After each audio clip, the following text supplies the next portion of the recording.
Hello, friends. I join you today from inside my office. I am here to talk to you a little bit about opinion. Hopefully you've already taken out the documents that you have for this lesson to look at the second grade worksheet about fact and opinion. Clearly this is not an assignment for you, but I suspect that many of you did do an assignment much like this in elementary school, perhaps second grade. And it asks you, what is the difference between a fact and an opinion? Clearly, what's given here is that a fact is something that you can prove, and an opinion is about how you feel about something, about preference or taste, right? But that means that we couldn't really talk about having a true opinion, and that's what Mill is all about, is talking about having a true opinion. So we need to get into this a little bit more. Right now, what do you think you see? I know it's kind of dark in here. I was looking for circumstances that would make this a little murky, a little hard to understand what you're seeing. Make a guess, though. What do you think you see? Is what you think you see me wearing on my head a matter of fact, or is it a matter of opinion? Now, clearly the information on Ms. Gonzalez's worksheet could help you in terms of saying, well, it's a fact. If I could just see better, I could prove what Dr. V is wearing on her head, right? But we can't always see better. We can't always see better. So you might have an opinion about what it is that I'm wearing on my head, but not the kind of opinion about taste or preference. It's not about if you like what I'm wearing on my head. It's not about if I like what I'm wearing on my head. The kind of opinion that you have right now about what it is that I'm wearing on my head is not about preference, but it's still an opinion. Little parenthetical remark here about bravery. You may have seen at the outset of the course, at the outset of Unit 1, that I said something about how holding an opinion is actually an act of courage. Just a note about that here. Some of you may think that you see pretty clearly what I'm wearing.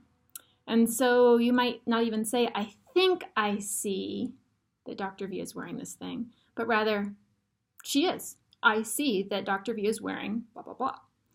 Others of you, no matter how clearly you see, will want to avoid making that kind of direct claim that you pass off as a fact. And so you won't say, I think I see, or you'll only say, I think I see, instead of saying, I see what's happening. I see what she's wearing on her head. So we'll come back to that. That's an interesting distinction. So returning to the fact that there's two kinds of opinions operating here. The first is about inclination or taste or preference, and that's not what is at hand. But it can also be about what you think you see clearly as fact. Your second grade teacher maybe didn't do quite enough to make sure that kind of opinion was on your radar. So here I am wearing this lovely headgear to help you have a good image of what we're talking about with a true opinion. So a true opinion, opinions about preference are one thing. It is likely I will never convince all of you that the best candy in the world is toffee, right? Happens to be my favorite, but might not be your favorite. But opinions about certainty or truth, those are opinions one can come to see as true opinions, as something more like a fact.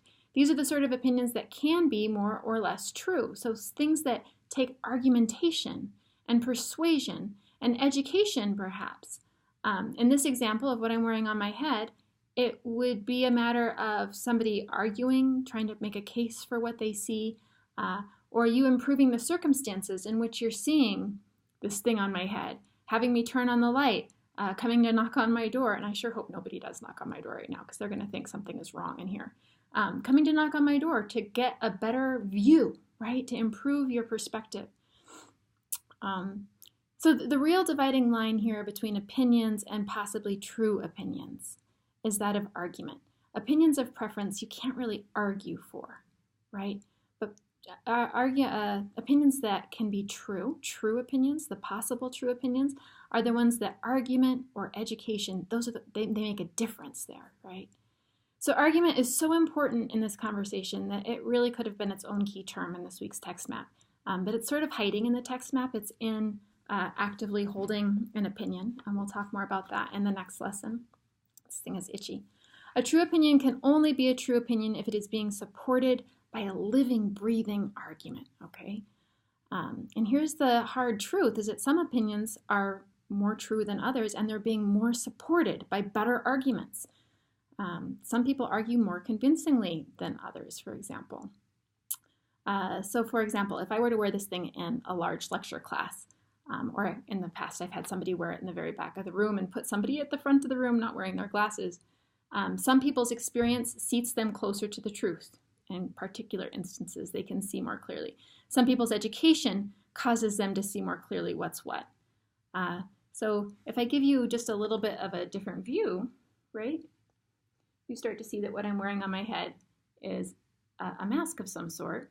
And we could go further with this example and say, okay, dinosaur, alligator, crocodile, dragon, what do you think? What's your claim here? But the idea that I want you to hold on to is that in making an argument about an opinion that you think is true for what you see a dinosaur, you see an alligator, whatever it is that's not clear to you that you are trying to make an argument for, the truth is the thing, right? In this example, I guess the dinosaur is the thing. The truth is the thing. It means knowing that your opinion is separate from who you are and being willing to yield when what you think you see changes. There's a really nice quotation in the lesson document that I provided for you, often quoted in shorthand in Latin. Amicus Plato sed magis amica veritas. The translation is roughly, Plato is my friend, but truth is a better friend. Or rather, my obligation to truth is higher than my obligation to Plato.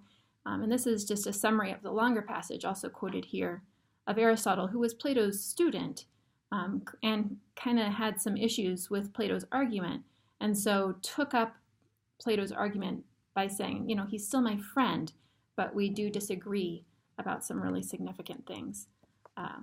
So that's in there too when we start talking about having a respect for the truth.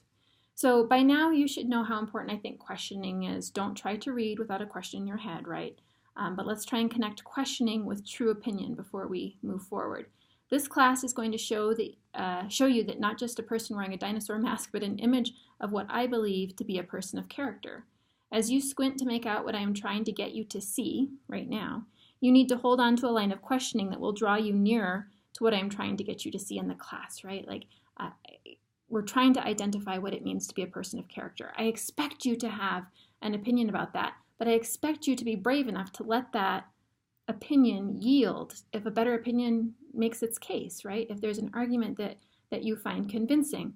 I expect it not to be clear at first, and for you to be struggling to say, I think what I understand from this author is the following. And then upon hearing another lesson, another lecture, seeing some spark points from other people, you start to refine that opinion a little bit more.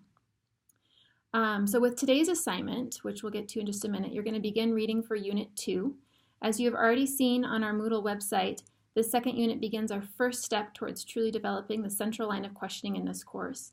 As you know, the central question is, what is a person of character? And like a good philosopher, I'm having us begin with just the very basic question of, who cares about character? Let's just talk about person. What does it mean to be a person? Descartes has an answer for you, and your job is to really listen to him, really listen, and I mean closely read what he has to say, what his argument is, and decide if what he says a person is what a person actually is compared to what you think. Is his opinion about what a person is persuasive to you? Does it seem true to you? Is his opinion true? Hegel will come in next, and he will really disagree with Descartes' decision.